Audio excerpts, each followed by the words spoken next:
Hey guys, in this video, I will show you how to add friends in Pokemon TCG Pocket. Alright, so let's begin with the video. So first I will open up the app itself, and here at the bottom you want to click on the middle icon. It is the Social Hub. Now, once we've gone to the Social Hub in the bottom left corner, you should be able to see an option for friends. If you click on Friends here, it's going to display your friend list.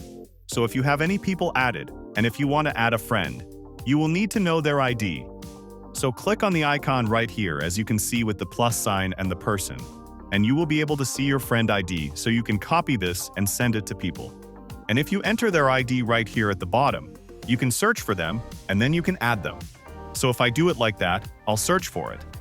This is your own ID, but if you find a person, you will be able to locate their account, and you can add them as a friend. And the request is going to appear here in the Approved section. So that's basically how you can add friends in Pokemon TCG Pocket. So that's all for this video. Consider subscribing if you find it helpful, and I'll catch you in the next one. Thanks.